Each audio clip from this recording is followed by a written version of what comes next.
Quarta-feira, 22 de novembro de 2023, começa agora o Pix News. Veja os destaques desta edição. Santa Catarina renova programas com a indústria. Novos contratos totalizam quase 8 bilhões e devem gerar mais de 10 mil novos postos de trabalho. Chuva castiga meio-oeste catarinense. Governador do estado visita cidades afetadas e cobra envio de recursos dos 95 milhões prometidos. Somente 3 foram enviados. Ceasa de Curitiba doa 5 toneladas de alimentos para vítimas das enchentes. 75 toneladas já foram enviadas para municípios do Paraná e de Santa Catarina. Israel e Hamas concordam em trégua. Acordo prevê a liberação de 50 reféns da faixa de Gaza. Jenny Hermoso é chamada para depor. Jogadora foi convocada por juiz que investiga caso de agressão sexual. E você vai ver ainda. Brasil é derrotado pela Argentina. Pela primeira vez na história, seleção perde invencibilidade como mandante em eliminatórias. Essas e outras notícias a partir de agora no Pix News.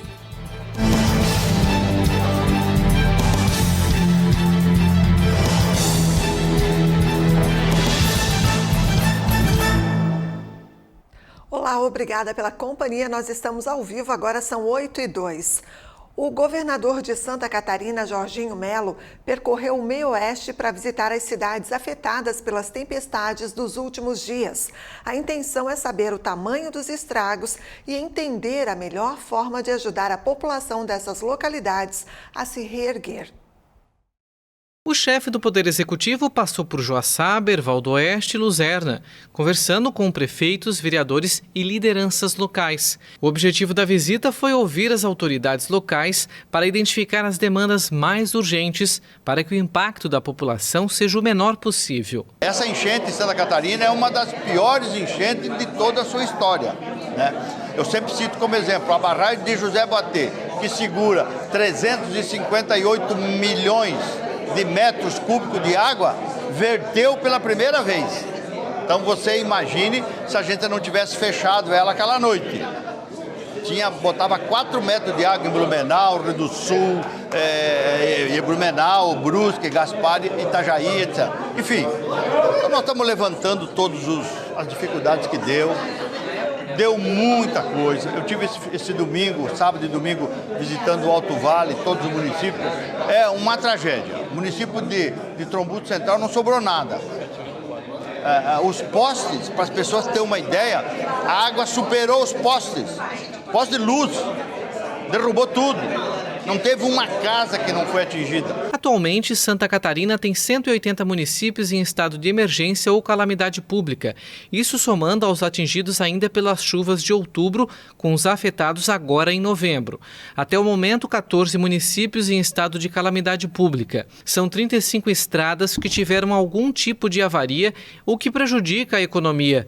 O setor da agricultura também sofreu um grande prejuízo, calculado até agora em algo em torno de 4 bilhões de reais. Quando assumi o governo, eu alterei a Secretaria da Defesa Civil, eu coloquei Proteção e Defesa Civil. Eu já estava adivinhando por quê? Porque eu sempre penso em proteger primeiro. Então nós vamos fazer desassorear rio, nós vamos fazer dragagem. Para quê? O rio, a água tem que correr para o mar. Se você tem o rio assoreado, cheio de lixo, evidentemente que ele vai, quando dá um volume de chuva muito grande como deu, o que tinha que chover em 5 dias, choveu num dia. Esse El Niño só vai embora no final de dezembro. Então, nós precisamos ficar atentos. O governador deve ir a Brasília em breve cobrar ajuda. Dos 94 milhões prometidos ao estado, só 3,7 milhões foram liberados para os municípios. O aporte estadual nas recuperações já chega a 20 milhões. A intenção é cobrar da bancada catarinense para que cobre a vinda de ajuda de Brasília. E eu tenho cobrado, porque os prefeitos me cobram, que é muito demorada, a burocracia é muito grande e as necessidades estão na porta da casa deles todos os santos dias. O Estado já investiu mais de 20 milhões só em ajuda humanitária, água, alimento, combustível, enfim, colchões. Então o governo federal precisa apressar mais esse atendimento. A bancada se reuniu com os ministros ontem. Eu tinha compromisso, estava no oeste, visitando os municípios atingidos também. E eu vou a Brasília, se não for essa semana, vou a semana que vem, mas eu quero uma solução da presidência da República. Eu estou pedindo há tanto tempo, desde que assumiu o governo, a devolução dos 465 milhões que o Estado de Santa Catarina aplicou em rodovias federais. Quer ajudar efetivamente o Estado, nos devolve esse dinheiro que é nosso, que a gente está pedindo, implorando, para que a gente consiga distribuir para os prefeitos e ajudar a recuperar as estradas. 35 estradas se romperam. O programa Estrada Boa, a gente deu uma seguradinha, porque nós estamos socorrendo agora as estradas que caíram, barreiras que aconteceu gigantescas. E a Ceasa Curitiba doou mais 5 toneladas de alimentos para municípios catarinenses, novamente atingidos pelas fortes chuvas. Com a ação, já são 75 toneladas de alimentos doados para as pessoas afetadas. Frutas, legumes, verduras e hortaliças que devem chegar aos municípios catarinenses de Rio do Sul, Trombudo Central e Rio do Oeste, todos atingidos pelas fortes chuvas dos últimos dias. Estes alimentos foram doados pela Ceasa de Curitiba, ação que se repete novamente. Com as enchentes dos últimos meses, os permissionários em centrais de abastecimento do Paraná já doaram 75 toneladas de alimentos para as vítimas das chuvas no Paraná e Santa Catarina. Os municípios paranaenses já receberam 52 toneladas e os catarinenses 23 toneladas. A Ceasa de Curitiba é uma Ceasa muito grande e tão grande quanto a Ceasa de Curitiba é o coração de quem opera ela. Então, nossos irmãos de Santa Catarina estão precisando nesse momento. A gente recebeu imagens muito tristes do que as enchentes causaram e a nossa reação é ajudar. Então, os permissionários fizeram essa coleta, esses produtos foram doados e novamente a gente está ajudando a quem precisa, vítima das tempestades, das chuvas que ocorreram agora no estado de Santa Catarina. A ação foi realizada após os permissionários e produtores rurais se mobilizarem para fazer uma grande entrega em curto prazo para as famílias que mais uma vez perderam tudo. Nesta remessa, foram arrecadados 5 toneladas para suprir a falta de alimento nestas regiões. Na verdade, são todos os tipos de frutas, verduras, legumes que a gente comercializa todos os dias aqui na Ceasa. Dentro da Ceasa passam toneladas de alimentos todos os dias. Mas um pouco desses alimentos vai para o nosso banco de alimentos, que atende toda a demanda da cidade de Curitiba e metropolitana. Mas em especial nesse dia de hoje nós estamos atendendo também o povo de Santa Catarina, que mais uma vez perdeu as suas coisas nessas enchentes que está ocorrendo cotidianamente lá, né? Produtos todos doados, nada comprados. Então, frutas, legumes de excepcional qualidade que vão chegar lá para ajudar essas pessoas que não é que não tem nem dinheiro para comprar, e não tem nem onde comprar, porque o mercado que ele comprava foi afetado. Então, é um momento extremamente crítico que a gente entende que esses produtos vão fazer muito bem, não só para o corpo, mas para a alma das pessoas. E a Comissão de Saúde da Câmara Federal aprovou o projeto de lei da deputada federal catarinense Giovânia de Sá, que garante direitos especiais às mães que tenham sofrido perda gestacional. A proposta busca oferecer condições para que as mulheres superem a dor da perda e reúnam forças para tentar a maternidade novamente. Entre as garantias estão a internação em ala separada das gestantes e puérperas e o atendimento por equipe multiprofissional, incluindo acompanhamento psicológico. E a taxa de desemprego no Brasil caiu em 3 das 27 unidades da Federação no terceiro trimestre de 2023, segundo a Pesquisa Nacional por Amostra de Domicílios, divulgada nesta quarta-feira pelo IBGE. Os estados de São Paulo, Maranhão e Acre foram os estados com queda nas taxas de desocupação do período.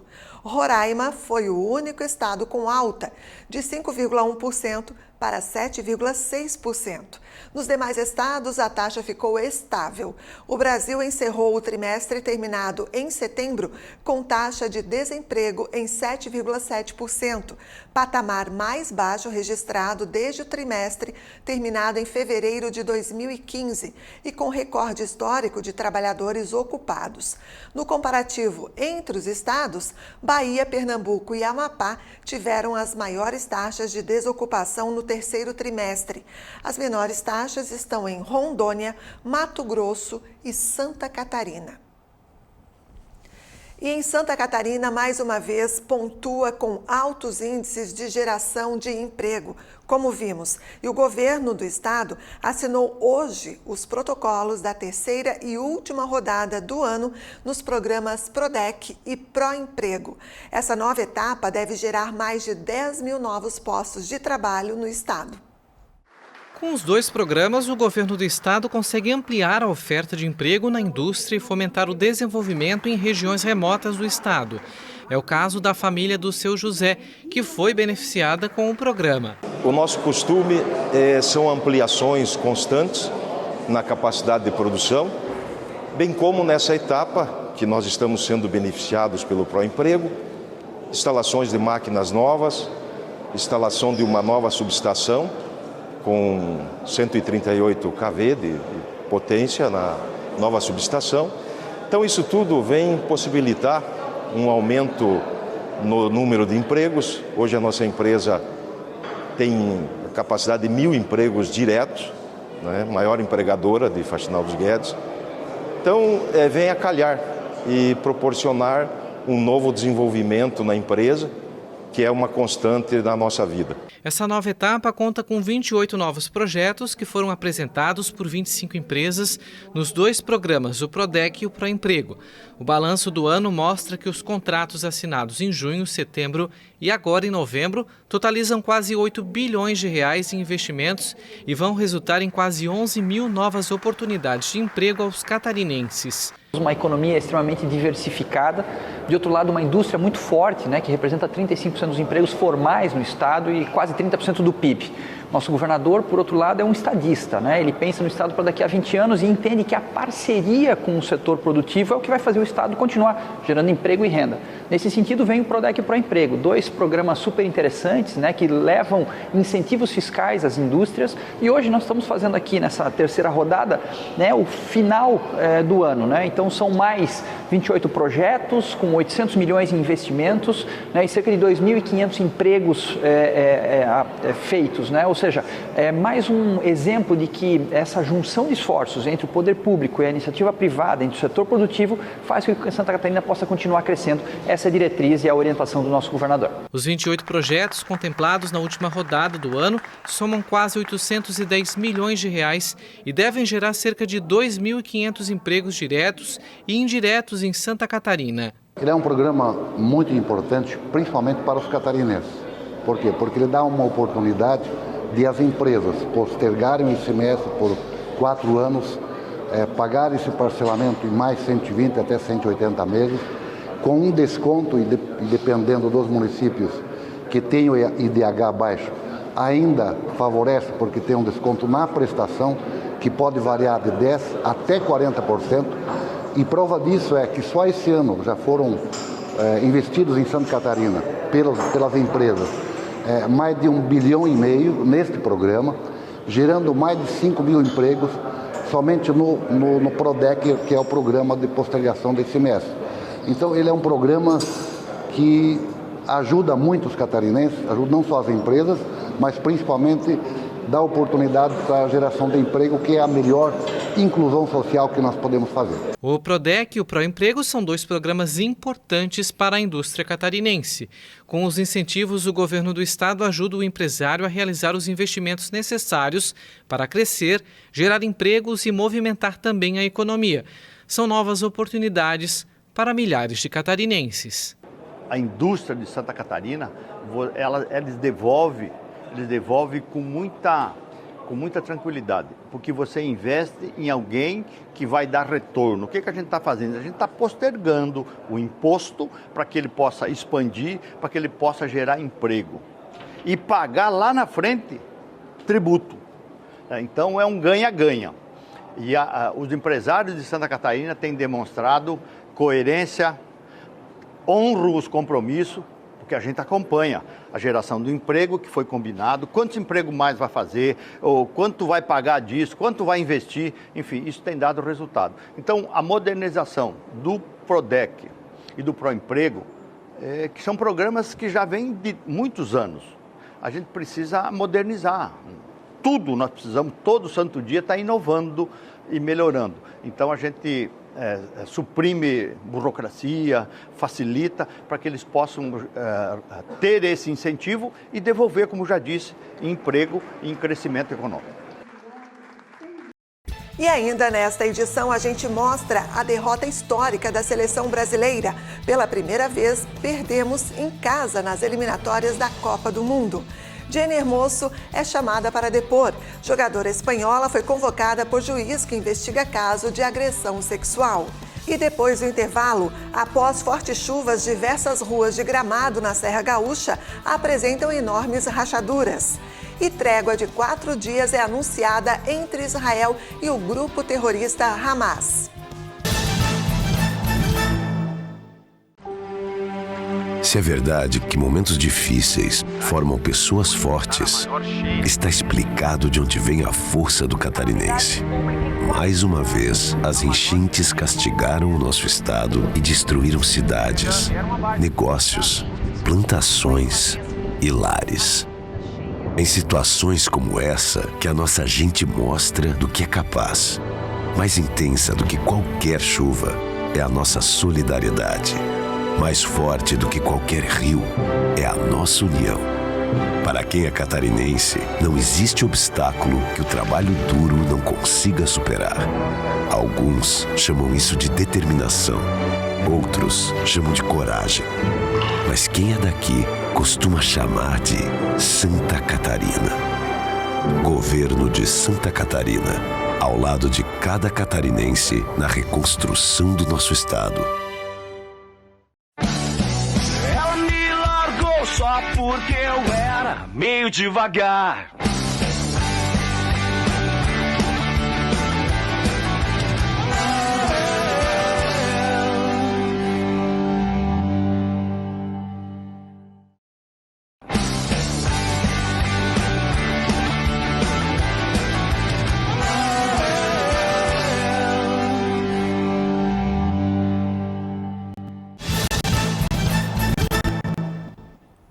Estamos de volta, agora 8h18. Imagens de ruas de Gramado, no Rio Grande do Sul, circulam na internet e mostram os estragos causados pelas chuvas dos últimos dias na região. Moradores e turistas estão assustados. Os registros destacam ruas que tiveram aberturas enormes no asfalto, além de estragos como destelhamentos e quedas de árvores. De acordo com a Defesa Civil do município, ainda não se sabe a causa das rachaduras. Profissionais especializados analisam o local. A Prefeitura também afirmou que um grupo técnico do município está concluindo a elaboração dos relatórios das vistorias realizadas durante o fim de semana e também na última segunda-feira. O resultado deve sair ainda nesta semana. Em Gramado, aproximadamente 100 famílias estão fora de suas residências e ainda não há previsão de liberação para que possam retornar às casas. 2 mortes foram registradas no município gaúcho por conta das chuvas. A Coreia do Norte afirmou nesta quarta-feira que o seu novo satélite registrou bases dos Estados Unidos em Guam. O lançamento viola as resoluções da ONU que proíbem Pyongyang de usar tecnologias de mísseis balísticos. A entrada em órbita do novo satélite, anunciada na terça-feira pela Coreia do Norte, é um desafio às resoluções da ONU que proíbem Pyongyang de utilizar tecnologias de mísseis balísticos. A agência oficial de notícias KCNA afirmou que Kim observou as fotos aeroespaciais da base aérea de Anderson, o porto de Apra e de outras importantes bases militares das forças americanas, feitas no céu de Guam, no Pacífico. O secretário-geral da ONU, Antônio Guterres, condenou de maneira veemente o lançamento. A China pediu calma. A atual situação na Península Coreana é complexa e sensível.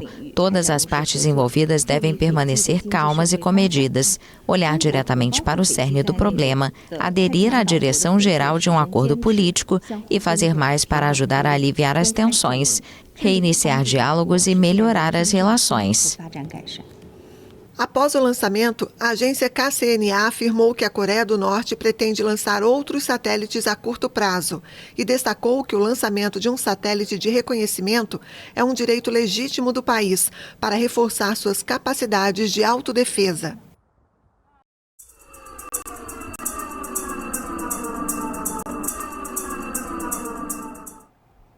Israel aprovou um acordo para libertar 50 reféns mantidos pelo Hamas em Gaza, em troca da libertação de prisioneiros palestinos e de uma trégua. Israel e o grupo terrorista Hamas concordaram com uma trégua de 4 dias que permitiria ao grupo palestino libertar dezenas de reféns. O gabinete do primeiro-ministro israelense Benjamin Netanyahu aprovou o acordo após uma reunião que durou quase toda a noite, na qual ele disse aos ministros que esta era uma decisão difícil, mas uma decisão certa. Segundo o acordo, pelo menos 50 pessoas sequestradas, mulheres e crianças, serão libertadas nos próximos 4 dias, durante os quais haverá uma pausa nos combates. Para cada 10 reféns adicionais libertados, haveria um dia extra de trégua. O Hamas divulgou em comunicado, saudando o que chamou de trégua humanitária. De acordo com o movimento terrorista, o acordo também resultaria na liberação de 150 palestinos que estão detidos nas prisões israelenses. A trégua oferece aos moradores de Gaza a perspectiva de uma pausa desesperadamente desejada, embora breve, após quase 7 semanas de intenso bombardeio. As forças de defesa de Israel afirmaram que vão continuar a guerra contra o Hamas assim que acabar a trégua na faixa de Gaza.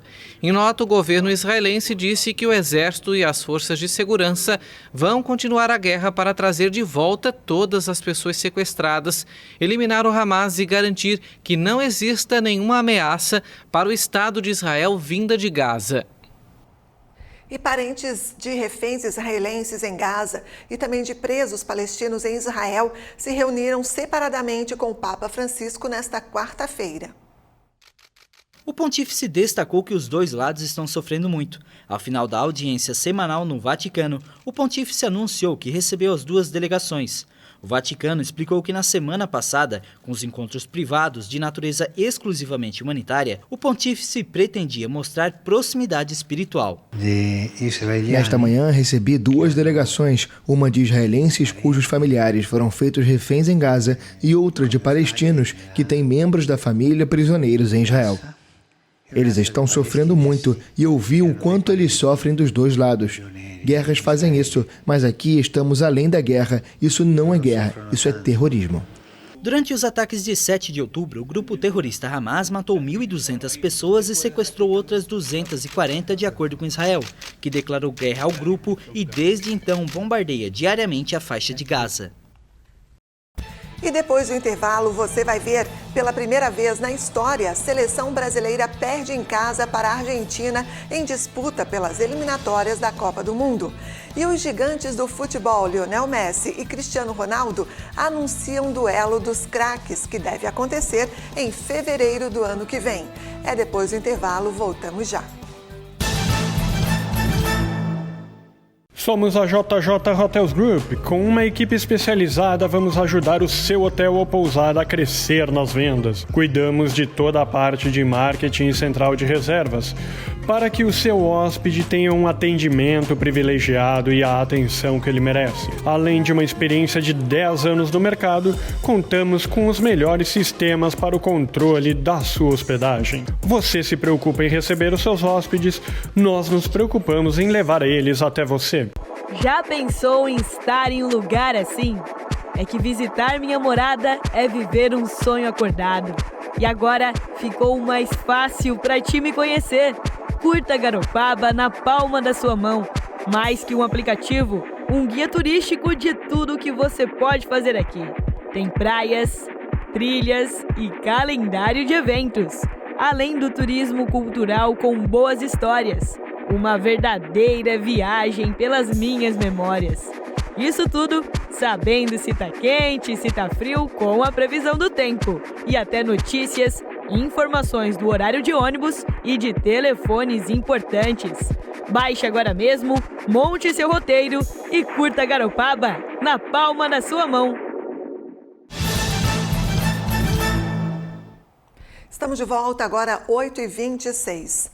A consulta ao lote residual de restituição do imposto de renda da pessoa física de novembro estará liberada a partir desta quinta-feira.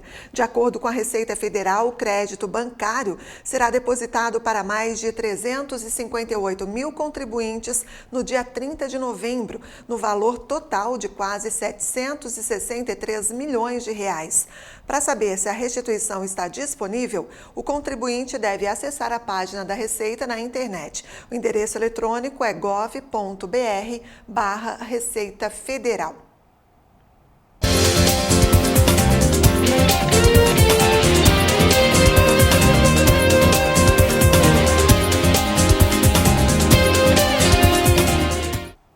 E pela primeira vez na história das eliminatórias para a Copa do Mundo, o Brasil perdeu uma partida em casa. A derrota para a Argentina foi a terceira seguida. O Brasil foi derrotado por 1-0 pela Argentina de Lionel Messi em um jogo tenso na noite de terça-feira no Maracanã.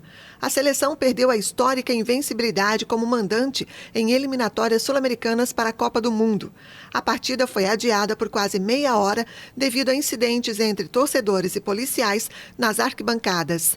Messi e os companheiros conseguiram quebrar uma marca do Brasil que parecia eterna. Nunca havia perdido em casa nas eliminatórias da Copa do Mundo. A gente teve quase também chances, muitos contra-ataques meio claros para poder acertar o último passe, para poder finalizar. Então a gente esteve muito mais perto da vitória durante todo o jogo do que a Argentina, e o resultado eu achei bastante injusto hoje. Apesar da vitória argentina, o técnico da Albiceleste, Lionel Scaloni, também deixou dúvidas sobre o seu futuro à frente da seleção.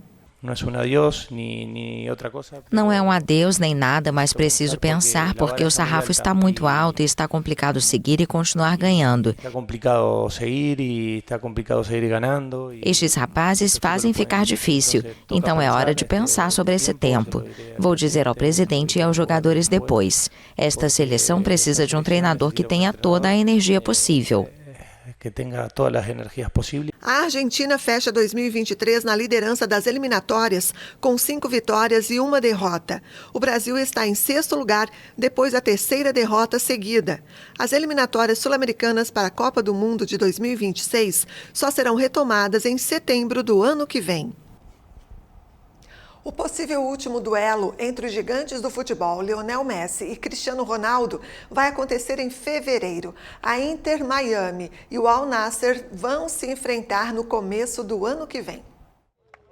Expectativa em alta para o encontro de alta classe. O Inter Miami de Lionel Messi e o Al Nassr de Cristiano Ronaldo devem se enfrentar em fevereiro. O jogo está previsto para acontecer dentro do Riyadh Season Cup, na Arábia Saudita. Este pode ser o último duelo entre as duas super celebridades do futebol mundial. Messi, que chegou ao time da Flórida em julho e foi campeão da Copa das Ligas, vai enfrentar Cristiano Ronaldo na reedição do duelo entre os artilheiros que marcou história nas últimas décadas em gramados europeus.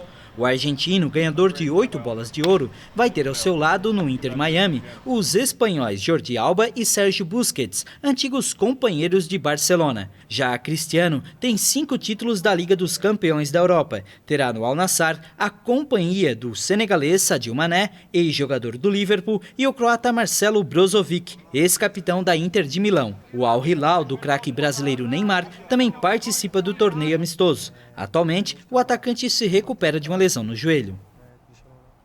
O juiz Francisco de Jorge, que vai investigar o ex-presidente da Federação Espanhola de Futebol, convocou a jogadora Jenny Hermoso para depor. A jogadora da seleção da Espanha, Jenny Hermoso, foi convocada a depor pelo juiz que investiga o ex-presidente da Federação Espanhola de Futebol, Luís Rubiales, no caso do beijo forçado durante a premiação da Copa do Mundo Feminina. Em um comunicado, a Audiência Nacional informou que o juiz Francisco de Jorge, à frente da investigação aberta contra Rubiales pelos crimes de agressão sexual e coação, convocou Hermoso a comparecer a um tribunal da capital espanhola na próxima terça-feira. Durante a investigação aberta após um pedido do Ministério Público espanhol, o juiz da Audiência Nacional já ouviu o depoimento de Rubiales como investigado em setembro. De acordo com fontes jurídicas, o dirigente voltou a dizer que o beijo foi consentido, mas o magistrado impôs uma medida cautelar para que ele não possa se aproximar a menos de 200 metros da jogadora, nem entre em contato com ela durante a investigação. A conduta de Rubiales no gramado do estádio de Sydney, captada pelas câmeras, provocou uma onda de indignação internacional e levou a uma suspensão da FIFA. Apesar de se negar a aceitar a punição inicialmente, o dirigente renunciou ao cargo no dia 11 de setembro.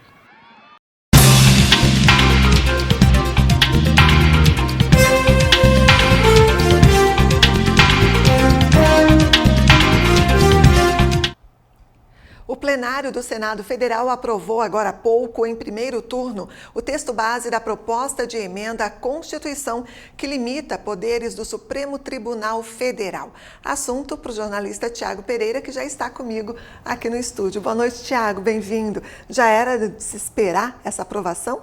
Boa noite, Andréa, toda a nossa audiência qualificada aqui da Pix TV. Sim, no Senado a gente já tinha esse sentimento, de unanimidade, foi uma votação expressiva e já se trabalhava nessa hipótese de aprovação, tanto no primeiro quanto no segundo turno. Já na Câmara dos Deputados o negócio é mais embaixo, eu esmiuço agora trazendo detalhes para a nossa audiência.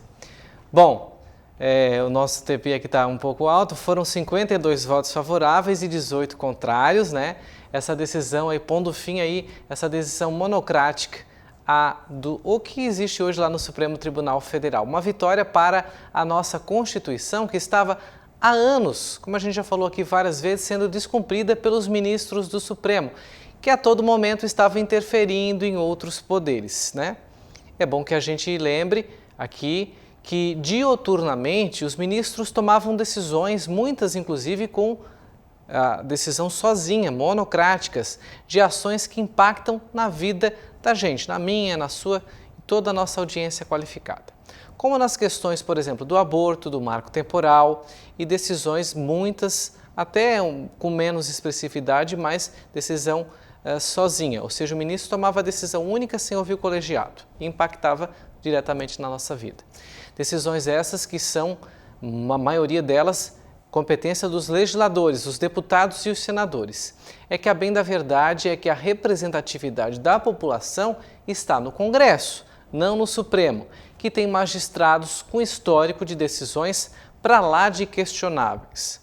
Até porque, abrindo parênteses aqui, os ministros do Supremo, quem indicam são os presidentes da República. Embora os presidentes sejam eleitos democraticamente, pela maioria da população, assim a gente espera, no entanto, muitas vezes a ideologia desses ministros, quando uma decisão é monocrática, pode interferir negativamente nas questões sociais.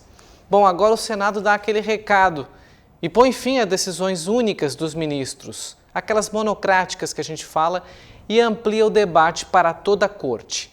Essa votação traz algumas curiosidades, ela aconteceu agora há pouco, algumas eu consegui trazer aqui para vocês, como a bancada da Bahia, por exemplo, que historicamente vota com a esquerda, mas os senadores da Bahia votaram totalmente a favor dessa decisão de que os ministros não mais tenham decisões monocráticas. O senador Romário, do Partido Liberal, foi a surpresa, ele acabou votando contra essa proposta de emenda à Constituição. Agora o texto segue lá para a Câmara dos Deputados, segue para a segunda votação ainda no Senado e será remetido à Câmara dos Deputados, onde, por ser uma proposta de emenda à Constituição, ele precisará de 308 votos. Por isso que eu digo que o negócio é mais embaixo, porque daí você tem que convencer mais gente do que lá no Senado, embora a votação tenha sido expressiva.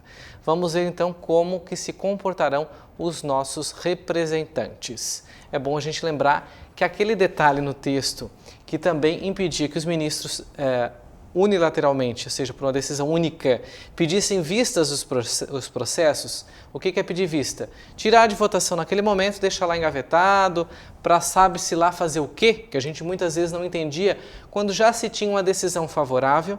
A gente viu agora, recentemente, nessas votações aí, inclusive no TSE, pedir vista. Você imagina, hoje tudo é televisionado. Está tudo sendo acompanhado pela população. O ministro já teve tempo para analisar o processo. Já tem a sua votação decidida. Ou ele vota pela opinião pública ou ele vota pela sua decisão, né? Então ele já tem a decisão pronta, tomada. Em vez de seguir o processo, tirava pedia vistas, ou seja, parava a votação. E muitos estão ali, ainda tem processos lá há anos aguardando votação, ou seja, foi pedido vistas e nunca mais se deu o seguimento naquela votação. Nessa proposta de emenda à Constituição, se pedia que qualquer pedido de vistas fosse submetido a toda a Corte, para que houvesse uma decisão. A qualquer ministro poderia pedir, mas se precisaria da votação de todos. No entanto, para que esse texto passasse no Senado, os senadores tiraram essa parte do texto. Por que eles tiraram? Porque se entendia que se estivesse votando essa situação, estaria se interferindo no regimento interno do Supremo. Então, olha que democracia à luz do dia. O Congresso Nacional não quer interferir lá no Supremo, como o Supremo está fazendo constantemente, não só no Senado, não só na Câmara, no Poder Executivo, né? E os senadores entenderam, não, nós não queremos interferir no regimento interno do Supremo, queremos apenas que a Constituição seja cumprida. Então aí, mais uma forma clara de que cada poder tem sim a sua autonomia. Do STF, vamos para o Ministério do Trabalho agora, então, Tiago, porque o governo Lula vai revogar a regra para trabalho no feriado.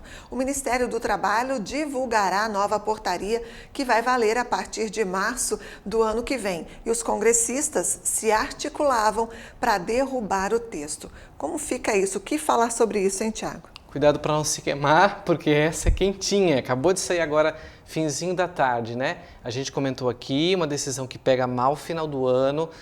Temos feriados aí, ou seja, dia 25 de dezembro é um feriado nacional, dia 1º de janeiro. E o Ministério do Trabalho traz uma decisão para lá de estúpida nesse momento.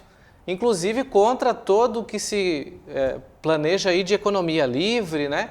E agora, obviamente, foram pressionados, a opinião pública não pode, o Brasil não aceita mais esse tipo de decisão de legislar por decreto, porque a gente fala de interferência de um poder no outro, isso que o Ministério do Trabalho fez é justamente interferir numa decisão que cabe sim uma discussão ampla com a sociedade, com os poderes, com os órgãos representantes. Eu falei isso aqui semana passada, todas as associações representativas foram contra essa decisão. Então quer dizer que há um volume muito grande de pessoas contrárias a uma decisão que não pode simplesmente por uma canetada começar a vigorar, né? O ministro Luiz Marinho, portanto, disse hoje que ele vai, como a Andréia falou, revogar essa portaria que mudava essa regra para o expediente dos funcionários do setor do comércio aos feriados. Impacta outras categorias também, não é só o comércio, né? O anúncio foi feito hoje à tarde, finzinho agora, a jornalistas lá na sede do Ministério do Trabalho em Brasília. O Ministério vai lançar uma nova portaria que estabelece as mesmas medidas, mas que vai se iniciar em 1º de março de 2024. Até lá, o governo que trabalha para fortalecer os sindicatos e não a sociedade pode estudar possíveis mudanças no texto, que vamos combinar precisa ser retirado de pauta. Não precisa mais nem discutir isso, morre o assunto aqui. Afinal, essa medida, se passar, é um retrocesso para a nossa economia. Um ato como esse é mais uma maneira do governo, como eu sempre falo, legislar por decreto. Talvez por isso seja a favor da forma atual em que os ministros do Supremo agem. E eles eram contra essa PEC que dá fim às decisões monocráticas do Supremo. Um alívio para farmácias, lojas de departamentos, postos de combustíveis que precisam abrir aos domingos e feriados e que empresários e empregados que definam as suas regras e que cada vez mais o governo interfira menos em nossas vidas. Portanto, aí um alívio, né, para esse setor que fica receoso, pelo menos até março de 2024. A qualquer momento eles podem botar essa portaria de novo e o medo maior é, já que esse ministro está se mostrando muito mais ativo em prol dos sindicatos do que o trabalhador e a população como um todo, que ele possa até colocar regras mais cabeludas ainda nessa revisão de texto que eles prometem ter. Então a gente vai ter que ficar bem de olho nessas ações nos próximos meses e finalmente uma notícia, pelo menos até o momento, positiva, porque isso tem que, sim, na minha opinião, né, isso não deve nem ser mais discutido porque está sacramentado, há já um consenso e os sindicatos que representem cada um a sua categoria, mas não que interfiram aí no dia a dia da sociedade. É isso aí. Obrigada, viu, Thiago? Obrigado, André. Boa noite. Eu fico por aqui. A gente volta na sexta-feira com mais atualizações aí da política. Tá certo. Até lá, então. Bom descanso. E uma última informação. A Polícia Militar Rodoviária informou nesta quarta-feira que o trânsito está completamente interditado na SC 110, entre os municípios de Urubici e São Joaquim, na Serra Catarinense. A interdição ocorre também na ponte do rio Urubici, na saída para o município de São Joaquim. Houve erosão nas cabeceiras da ponte, oferecendo risco ao trânsito. Também há risco de deslizamentos ao longo do trecho.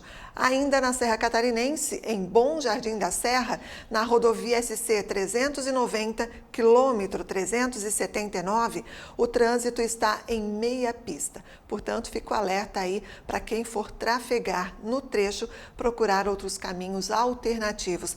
Há sinalização por parte da Polícia Rodoviária Militar no local. E assim, a gente encerra o Pix News desta quarta-feira. Muito obrigada pela companhia. Mais notícias no nosso site pixtv.com.br. A gente se encontra amanhã. Até lá. Pix TV é conteúdo todo dia.